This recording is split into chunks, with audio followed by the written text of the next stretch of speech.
ಏನು ಮಾಡ್ತೀರಿ ನಿಮ್ಮ R1 S1 ಎರಡೂ ಏನು ಮಾಡ್ತೀರಿ? ಕಾಮನ್ ಮಾಡಿದ್ದೆ ಇಲ್ಲಿ ಹೋಗ್ಬೇಕು ಸ್ವಿಚ್ಚಿಂದ ಏನಾಗ್ತದೆ ಹೊರಗೆ ಬರ್ತೈತಿ ನ್ಯೂಟ್ರಲ್ ಔಟ್ಪುಟ್. ಇನ್ನೇ ಇಲ್ಲಿ ಕೆಪಾಸಿಟರ್ ಐತಲ್ಲ ಇದು ಕೆಪಾಸಿಟರ್ಗೆ ಏನು ಮಾಡ್ತೀರಿ? ಮತ್ತು R2 ಕೊಡ್ತಾರಲ್ಲ ಇಲ್ಲಿ ನೋಡ್ರಿ. ಈಗ ಈ R2ದಿಂದ ಒಂದು ವೈರ್ ಹೊರಗೆ ತಂದಿರ್ತಾನೆ ಫೇಸ್. ಈಗ ಎರಡು ವೈರ್ ಸಪ್ರೇಟ್ ಹೊರಗೆ ಬಂದಾವ. ಈಗ ಅಲ್ಲ ಬಂದವ ಎರಡು ವೈರ್ ಕೆಪಾಸಿಟರ್ ಕೊಟ್ಟಿದೆ. ಇನ್ನು ಎರಡು ವೈರ್ ಏನದಾವು, ಒಂದು ಫೇಸ್ ಐತಿ ಒಂದು ನ್ಯೂಟ್ರಲ್ ಐತಿ. ಇದು ಸೆಂಟ್ರಿಫ್ಯೂಗಲ್ ಸ್ವಿಚ್.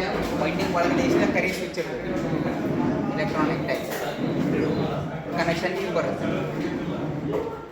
ಇದು ನಮಗೆ ಬೇಡ ಅಂತಂದರೆ ಡೈರೆಕ್ಟ್ ಮಾಡ್ಕೊಂಡು ಸ್ವಿಚ್ ಹೋಗಿದ್ರೆ ಡೈರೆಕ್ಟ್ ಮಾಡಿದ್ರೆ ಆನ್ ಆಗ್ಬೇಕ್ರಿ ಇದು. ಹೌದು, ಈ ಸ್ವಿಚ್ ಹೋಗಿತ್ತಂದ್ರೂ ಪ್ರಾಬ್ಲಮ್ ಇರ್ತೈತಿ. ಅವಾಗ ಅದನ್ನು ಡೈರೆಕ್ಟ್ ಮಾಡ್ಕೊಂಡು ಬಂದರೆ ಆಟೋಮೆಟಿಕ್ ಆನ್ ಆಗ್ತದೆ.